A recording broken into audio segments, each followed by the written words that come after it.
नमस्कार, मैं संजय कुमार इस चैनल पर आपका स्वागत करते हैं। और आज हम जो विषय उठाने जा रहे हैं वो भूगोल का एक चैप्टर है, इनिशियल फेज का, अक्षांश और देशांतर रेखाएं। इसको समझने के बाद इनिशियल फेज का जो भी है उसको समझने में बिल्कुल आसान होती है। इससे कई बातों का निर्धारण होता है, मौसम परिवर्तन, गति और जो स्थिति है, स्थिति विस्तार किसी भी क्षेत्र का, किसी भी जगह का, उसके बारे में इसमें जानकारी मिलती है। तो सबसे पहले जो है हम बात करेंगे अक्षांश रेखा की, लैटिट्यूड की। अक्षांश वो रेखाएं हैं जो दोनों ध्रुवों के बीच में खींची गई हैं, दोनों ध्रुवों के बीच में खींची गई हैं। और ये जो है इसका जो 0 डिग्री है, 0 डिग्री अक्षांश रेखा है, ये आपको सबसे बड़ी होती है और पृथ्वी का आकार गेंद की तरह है, बॉल की तरह। तो इसमें जो 0 डिग्री है इसकी लंबाई सबसे अधिक है और ध्रुवों की तरफ बढ़ते जाने पर इसका आकार जो है, इसकी लंबाई छोटी होती जाती है। और ये जो है जो रेखाएं खींची गई हैं, ये ध्रुवों और विषुवत रेखा के बीच की कोणीय दूरी है। जैसे आप ये मान लें विषुवत रेखा और ये 0 डिग्री देशांतर रेखा। 0 डिग्री देशांतर रेखा और विषुवत रेखा के बीच की जो कोणीय दूरी है, यहाँ देखिए 90 डिग्री का कोण बना, यहाँ 90 डिग्री का, यहाँ 90 डिग्री का और यहाँ 90 डिग्री का। तो यहाँ से जो 1 डिग्री का कोण बना और इधर जो 1 डिग्री का कोण बना, ये दोनों के कोण के साथ जो रेखा खींची गई है पृथ्वी के चारों तरफ, उसी को अक्षांश रेखा कहा जाता है। तो अक्षांश रेखा जो है, विषुवत रेखा जो 0 डिग्री है, इसके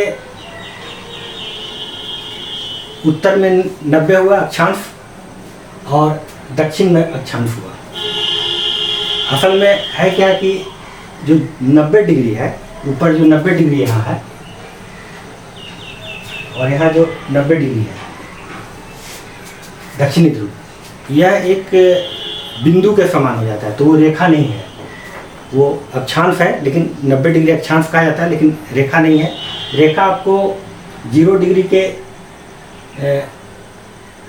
89 इधर उत्तर तरफ और 89 नीचे की तरफ, दक्षिण की तरफ। लेकिन अगर अक्षांश की बात करें तो अक्षांश आपको 90 उत्तर, 90 दक्षिण और एक विषुवत रेखा 181 हो जाता है। तो ये हो गया अक्षांश रेखा।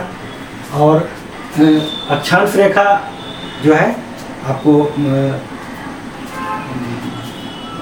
189 हुआ, 189। एक अक्षांश रेखा के बीच की दूरी जो है लगभग 111 किलोमीटर के आसपास है। यहाँ विषुवत रेखा के आसपास इसकी दूरी 110.7 किलोमीटर के आसपास है और ध्रुवों की तरफ जो है इसकी दूरी 111.7 किलोमीटर। तो एवरेज आप इसको 111 किलोमीटर मान सकते हैं कि 111 किलोमीटर इसकी प्रत्येक अक्षांश रेखा की दूरी 111 किलोमीटर है।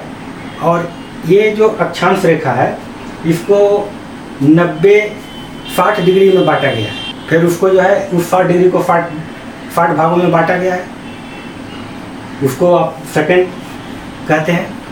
तो जो हम लोग गांव वगैरह में जो टोपोफिट रहता है वो मिनट पर बना हुआ रहता है, 111 भागा 60 कर लीजिए और वो जो आएगा मेजरमेंट वही रहेगा। तो ये तो हो गया आपको अक्षांश रेखा के बारे में। इसमें जो है देशांतर रेखा के, अक्षांश रेखा के बारे में, इसमें जो है आपको कुछ अक्षांश रेखाएं जो है बहुत मेजर है। सबसे मेजर रेखा तो आपको विषुवत रेखा है जो कि 0 डिग्री है। उसके उत्तर में 23.5 डिग्री जो है आपको कर्क रेखा है और उसी तरह से दक्षिण में 23.5 डिग्री मकर रेखा इसको बोला जाता है। उत्तर में 66.5 डिग्री को आर्कटिक बोला जाता है, जो एक सर्किल बनाता है उसको आर्कटिक वृत्त बोला जाता है। और दक्षिण में जो दक्षिण ध्रुव की तरफ जो एक सर्किल बनाता है अंटार्कटिक या अंटार्कटिक वृत्त सर्किल कहा जाता है। दक्षिण की तरफ ही अंटार्कटिका एक महाद्वीप है जो उसी के आसपास है, उसी से उसका नाम अंटार्कटिक पड़ा है। तो ये हो गया अक्षांश रेखा। और दूसरा जो है देशांतर रेखा, जो है देशांतर रेखा आपको जैसे हम ये मान के चलते हैं कि ये ध्रुव है, उत्तरी ध्रुव है और नीचे दक्षिणी ध्रुव है। तो ध्रुव को अगर 0 डिग्री मानते हैं, ध्रुव को अगर 0 डिग्री मानते हैं तो एक इस तरह से सर्किल बनता है। यह जो है एक सर्किल बनता है। यहाँ मान के चलिए कि एक ध्रुव है, उत्तरी ध्रुव है। तो ये सर्किल के चारों तरफ एक 360 डिग्री का कोण बनता है। तो 360 डिग्री का जो कोण बना, ये देखिए 360 डिग्री का कोण बना। तो देशांतर रेखाएं जो हैं 360 है, हर एक डिग्री पर एक एक रेखा है।